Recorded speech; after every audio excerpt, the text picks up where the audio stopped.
So I've said this before on past meetings before we got started. What profound journey are we going to go on today?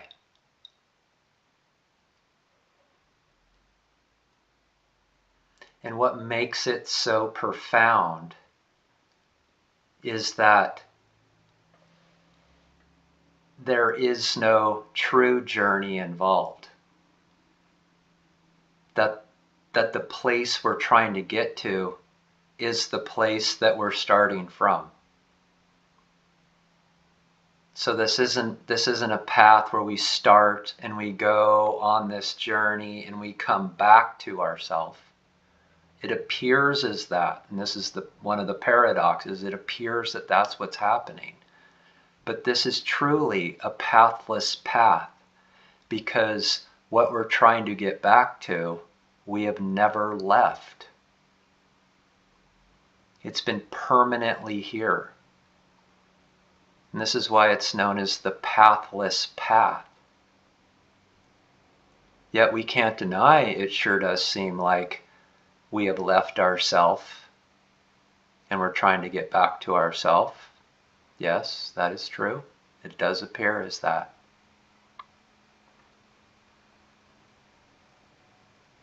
But in reality, that is an illusion. That apparentness that we have moved away from ourself will be seen someday to have never have happened.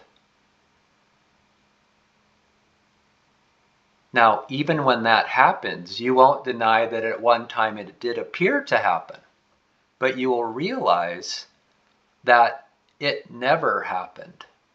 It's not that it happened at one time, that we went on this journey to find ourselves, and now that journey is over. It's that journey never happened.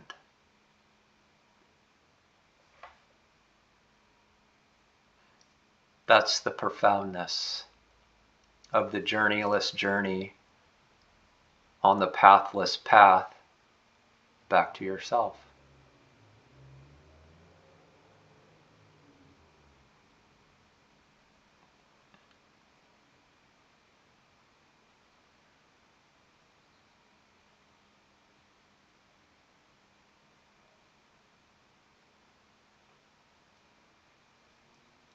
I had coffee recently with a friend who asked me, if you were to put one word on what we're seeking, what this starting place and this end place is, what word would that be?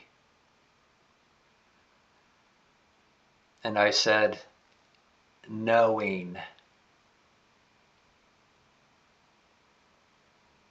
And I said, if I get to elaborate on it, I only need one more word, and that's inherent knowing. That's pure, direct, inherent knowing that knows I am. And that knowing, as you can see, it's a verb. It's isness within itself. It's not knowledge or that which is known. It's the knowing itself.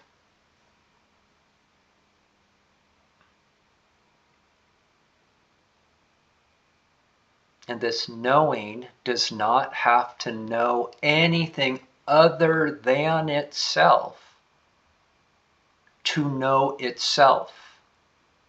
It just knows itself by being itself. So when knowing knows knowing, that's realization. Because where is that knowing? It's inherent. It's the intimate experience. That's the one experience of reality, is pure knowing. So we could say it's pure knowledge. It's the truest form of knowledge, but it's not knowledge of something. It's not knowledge of an object. It's not knowledge of something other than ourself. It's just pure knowledge. It's knowing. It's knowingness.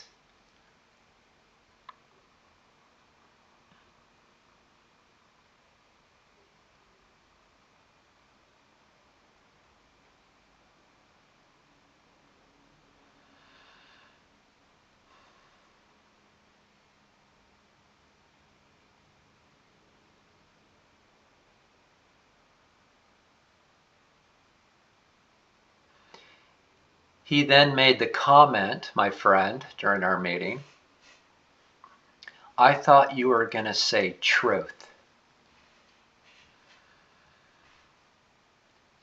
And there's truth to that. This is the truth. Knowing is the truth. But we're getting down into such subtleties that the truth itself is not our experience. The truth is what the mind has labeled the knowing.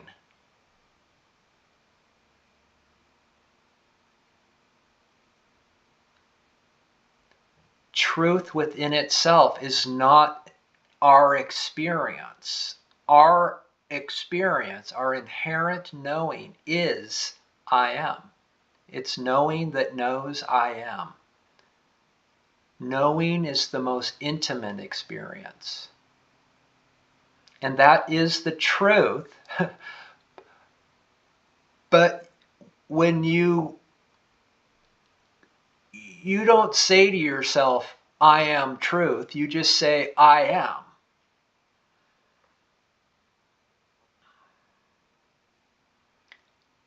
Again, what's happening is we're getting to such subtle levels that not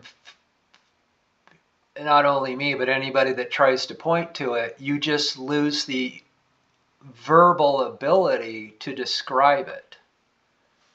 So you have to come back to just the pure experience of what's being pointed to.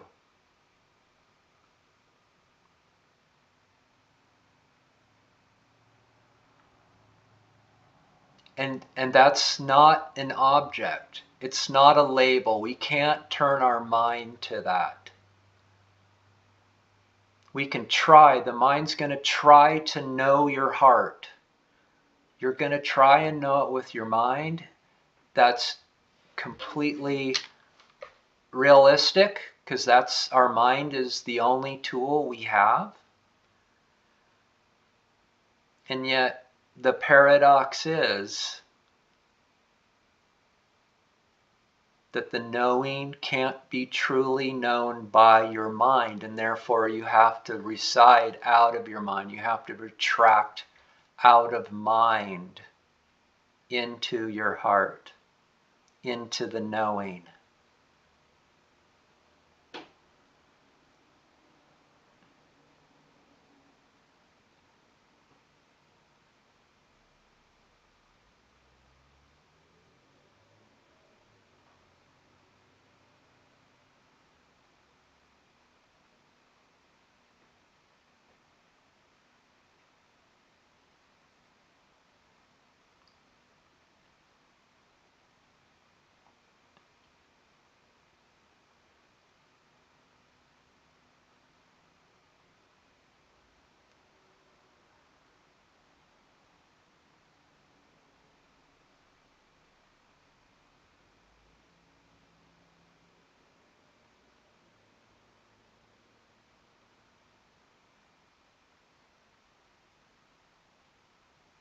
That's where the curiosity and courage comes in.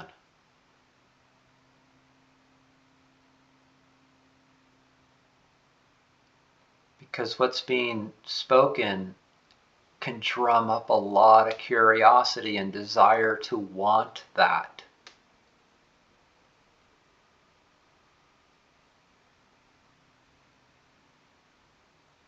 We all want it. 8 billion of us want what's being pointed to.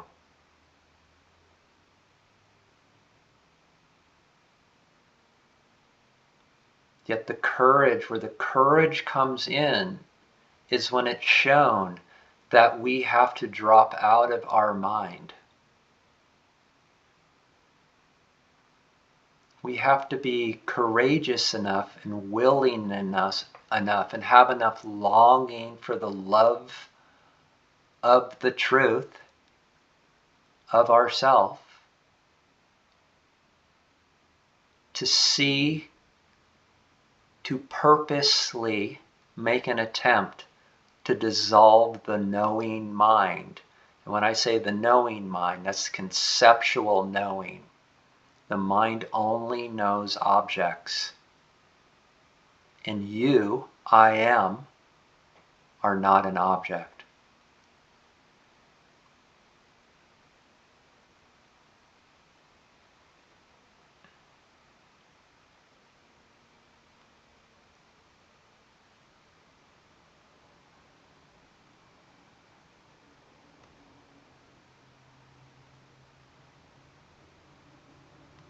We can't deny that this is not courageous because we've been trained our entire life that we are our mind, and if we were to let that go, we would become useless.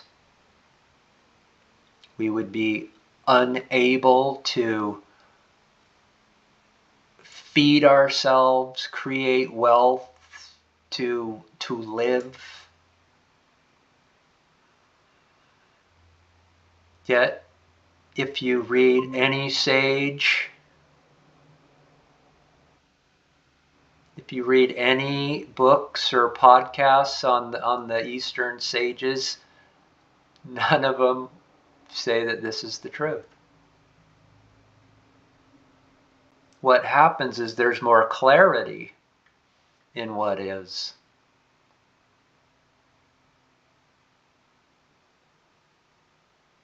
You don't become a blob, you become everything. When you let your conceptual mind go and drift into the universal mind of knowing or awareness or consciousness, these are all synonyms for the same essence of being.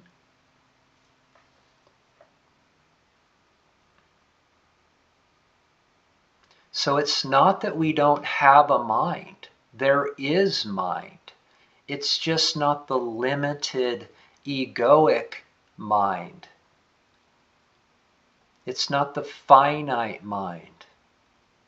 When we start to let that go, when we have the desire and longing to let that go, we drop back into the universal mind of awareness, which is exactly the knowing, the inherent knowing that knows I am.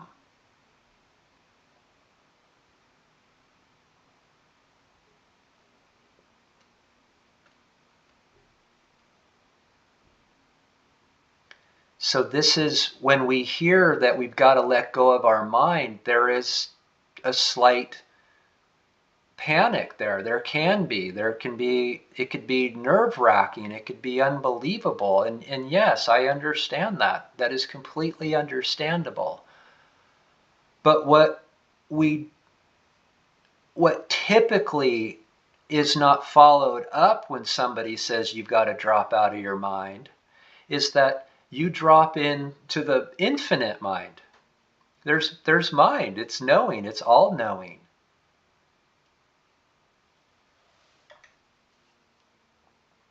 Yeah, we're nervous that if we let go of our conceptual, intellectual mind, that we'll black out.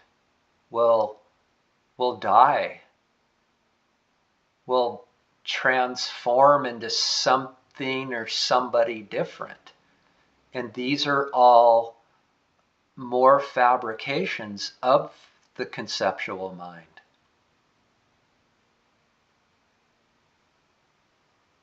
And it's realizing this, it's starting to see this mind, this conceptual mind, and how it works. Because it wants to stay in existence. And simultaneously, it wants to go home to the peace and love of itself. That's the paradox in this. As you see, I've mentioned the word paradox many times. The whole thing is a paradox.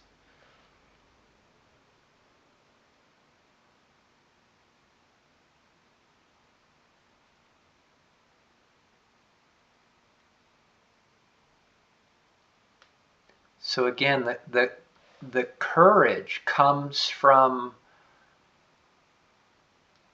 the intent to truly dissolve your mind, understand what that means, start to understand what the conceptual mind is, and what it means to let that go. And as you slowly let that go, you slowly start to remember why you're doing this, because the universal mind starts to come into play more and more. And that's what we seek. That's the knowing that we seek. And what's the evidence that this universal mind is coming into play? You experience yourself at more and more peaceful, regardless of what is happening. You could say that the universal mind, as it comes into your awareness more and more,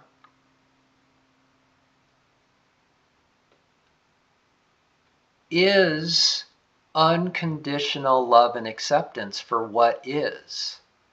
And it's in that unconditional love and acceptance is the experience of peace and contentment and wholeness and satisfaction and fulfillment.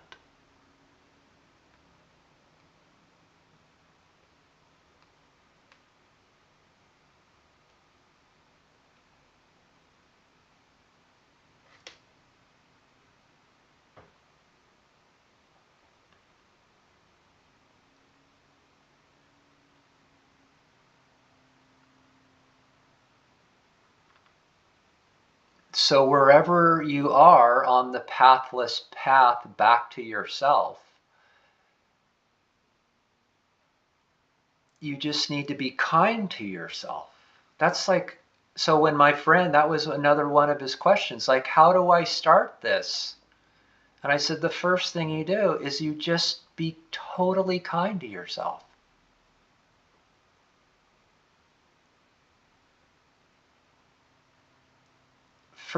For just the awness of what has brought you here.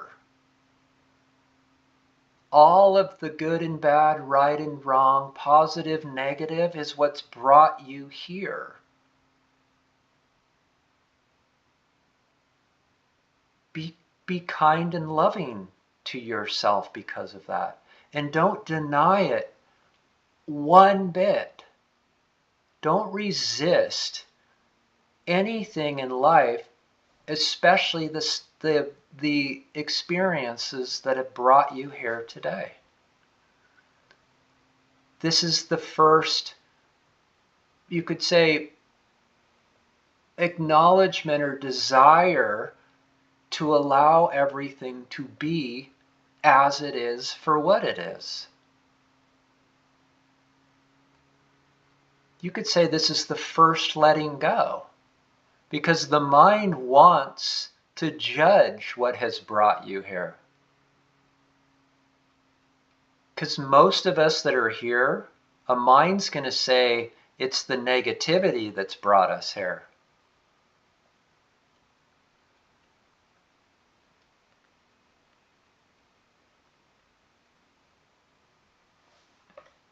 And when you are kind to yourself, and by not judging the negativity as negative, it's just your experience in this life that's brought you here. That's like the first, it's just this character's life. Okay, I'm okay with that. And I'm going to love myself for what's brought me here. And it's the love that has brought you here. It's the pull from within. It's the knowing that knows I am is the love that's pulling you back into this.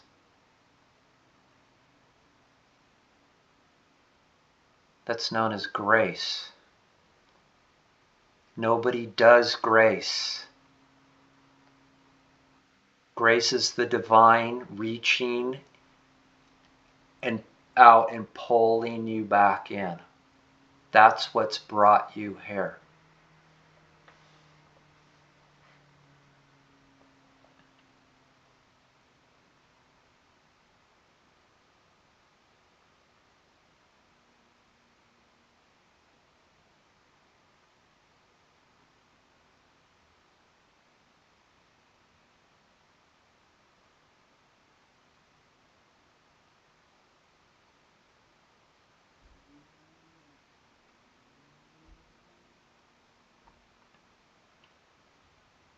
So the one word that describes this as close as we can get, that's literally a direct experience, is knowing.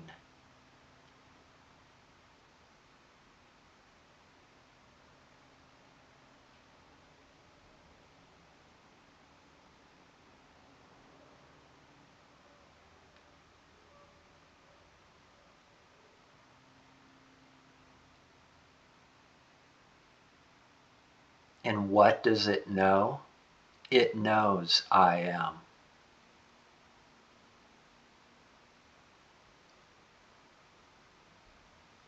This is pure love. Because there's no separation, there's complete unity. I am and knowing aren't two different attributes that come together to make one. No. It's the one that has the two essences of I am and knowing.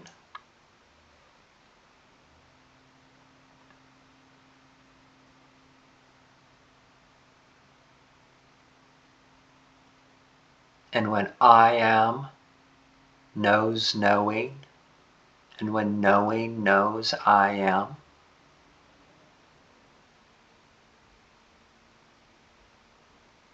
that is the experience of peace.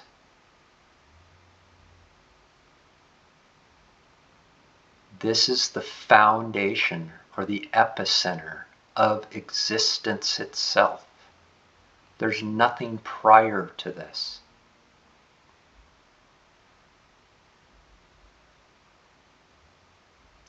This is what you find when you look. Many will say that there's evil in the world, and it sure does appear that there is. But is that reality?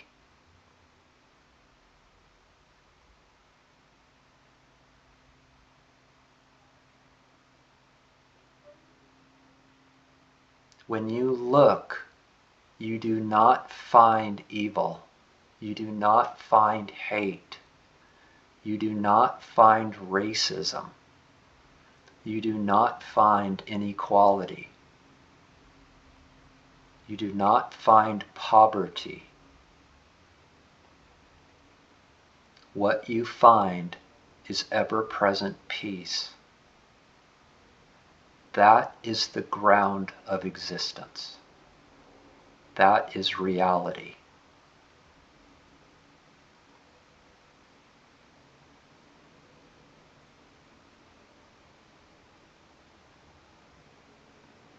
And that is the whole reason to be on this path, because this path does appear to be extreme, especially at first.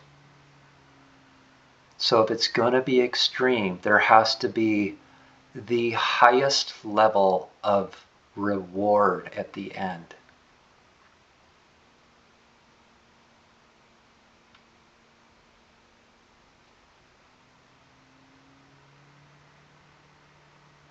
The reward is the acknowledgement, the direct experience, the direct acknowledgement that peace is the ground of existence.